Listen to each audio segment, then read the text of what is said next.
আমি ওই ব্যক্তিকে জান্নাতের আঙ্গিনায় একটা ঘরের গ্যারান্টি দেই যে ব্যক্তি তর্ক করার সময় নিজে হক এটা জেনেও সে তর্ক থামিয়ে দেয়। অনেক সময় হয় না, অনেকে পায়ে পাড়া দিয়ে ঝগড়া করতে আসে, এরকম আছে না নাই? আপনি চুপচাপ দেখবেন একটা বাজে কমেন্টস করতেছে, আবার কমেন্টের নিচে কমেন্ট, আবার গালি। হ্যাঁ, আছে না এরকম? বিষ্ণু বলেন নিজে হক এটা জানার পরেও আর যাতে তর্ক না বাড়ে, যে তর্ক থামিয়ে দেয় জান্নাতের আঙ্গিনায়, তাকে আমি একটা ঘরের গ্যারান্টি দেই।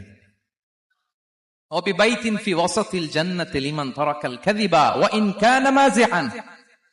আর ওই ব্যক্তিকে আমি জান্নাতের মাঝখানে একটা ঘরের গ্যারান্টি দেই যে ব্যক্তি কৌতুক করার সময়ও মিথ্যা পরিহার করে। করতেছে কৌতুক, ফান করতেছে আর কি, হি ইজ কিডিং, পান করে, কৌতুক করে, কিন্তু কৌতুকের সময় সে মিথ্যা বলে না।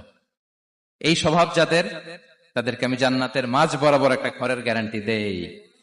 এরপর বিষ্ণু কি বলে দেখেন, তিনি বলেন ওয়াবিবাইতিন ফি আ'লাল জান্নাতি লিমান হাসানা খুলুকাহু। আর জান্নাতের একেবারে হাইস্ট পিক অফ প্যারাডাইস, জান্নাতের সর্বোচ্চ স্তরে আমি একটা ঘর বা একটা বাসভবনের গ্যারান্টি ওই ব্যক্তিকে দেই যে তার আচরণটা সুন্দর করেছে,